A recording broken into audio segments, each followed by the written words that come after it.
Hello. This here St. Patrick's Day weekend, I decided to learn about Irish history. To be fair, it's horrible. It's tragic. But I fuck with the Irish. So, picture it. You're Irish. So there's Ireland. The entire thing, okay? They're Catholic, they speak Irish, and then I think in the 1100s, the British do their usual and come in, fuck shit up, and make Ireland a British colony. Okay? Ireland exists as a British colony for hundreds of years. In the 1845, that was the first year. It was 1845 to 1851 that the potato famine happened. I'm going to stop you right there. What we're going to refer to it as on this here page from now on is the Great Hunger. Because I feel like famine indicates that, like, oh my God, everybody was suffering and there was nothing to take. Bullshit.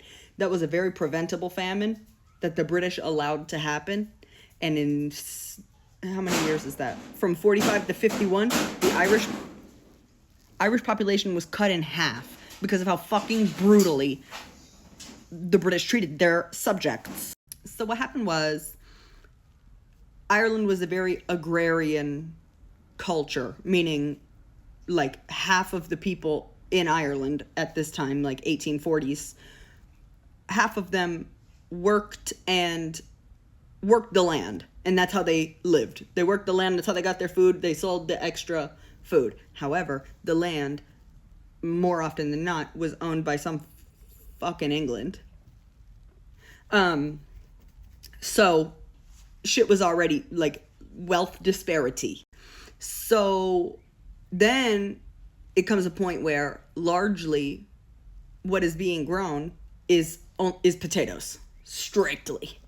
Just one crop, which historically ain't a great thing, like, as we know now. Because if one thing happens to the one crop, and, like, there's no different types, like, I'm not familiar with potato types, but it's not like russet, the little purple joints, big golden bitches. There's just one. But Irish lump potato. Okay. So when there was like a disease, like a mold, that fucked everybody's crops. And that's all the people had to live. Mind you, there was like wheat and cattle and stuff.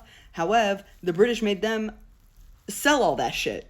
Like, that was what was exported out of Ireland. So it was never, the Irish never benefited from those crops, especially like during this time.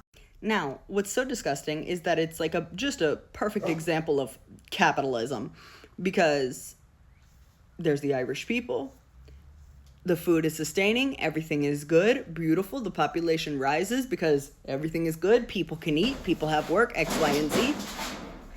But then because the population gets higher, then people are like, oh God, well shoot, does that mean we're going to have enough food production and da-da-da?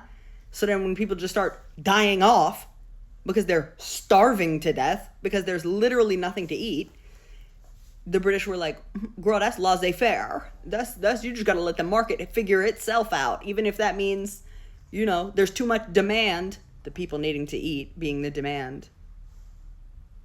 So rather than, like, you know, feed them because they're hungry, just let them die off. So in like 6 years, from 45 to 51, 1845 to 1851, again, Irish population was essentially cut in half. Over 1 million people died of starvation, and then another over 1 million people left and came to the Americas, came to, like, I think largely the United States and Australia. Now, this is simply part one of my Irish excursion. I'm, like, living for this history right now. I have so much to learn about the Troubles and Bobby Sands and Bloody Sunday and the Easter Massacre. And who the fuck decided to partition Ireland? Like, who did that? Also, if somebody says, I'm from Northern Ireland, I assume you're Protestant, ain't you? Because why do you... Is that bad? Sorry. I don't mean to cause any beef or anything. But, like, you know what I'm saying? Come on, Republic. Like, why do you have to specify you're from Northern Ireland? Jesus, I'm getting... The thing that I think is the most beautiful instance in the Great Famine, which hard to find anything fucking beautiful about it because it was so horrendous. Hang on. So, a few years beforehand was continued westward expansion in the United States, where the continued genocide of Native American people occurred.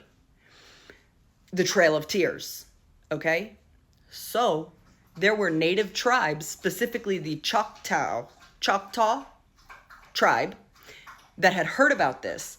And the tribe collectively was able to get, like, I think $175, and they sent it to the Irish people because they understood that these people are being oppressed just like we are being oppressed. These people are being starved out and getting their land fucked up by these people who you're not even from here. Who are these people? So the Native Americans sent money to the Irish people, as even if it wasn't much, it was what they could. And then, if I'm not mistaken, like during the height of the pandy, during the height of COVID, Ireland sent money to Native people. It might have specifically been Choctaw Nation, like the Choctaw tribe, but the Irish never forgot that. Never forgot the kindness of the Native American people who stood against oppression with the Irish people, even with the little bit that they had. That shit gives me goosebumps to think about, honestly, because, like, God, the human spirit. But, so that is why Irish people are historically the coolest white people, in my humble opinion. Because they always just are on the right side of shit. The good side of history. Because they, too, were... Oh, and they got treated like shit by England. And still do sometimes. Like, I'm trying not to... I don't know nothing, okay? I'm only on day one of my research. Ireland is Catholic, baby. Meanwhile, the Church of England. England is Protestant as hell. Okay.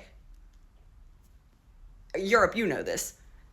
United States, folks, lock in. So there's Catholic, right? And if you're about to sit here and be like, Catholic isn't Christian, I don't even have time for that fuck shit right now. God bless you, though. And then Protestants is like everything else. Lutheran, Baptist, Methodist, all that. So, Church of England is like Anglican. But they were real not tight to the Irish. And they were like, yeah, well, that's what they get for being Catholic. That's what they said, too. They were like, the reason that this great famine is happening is because God is doing a plight. He's punishing them for being immoral and bad. How crazy that way back then, and even still to this day, holy texts are used to justify genocide, to justify atrocities. Disgusting. Anyway, shout out to the Irish. 'Cause I'm a H-double-O-D. Low life scum is what they say about me.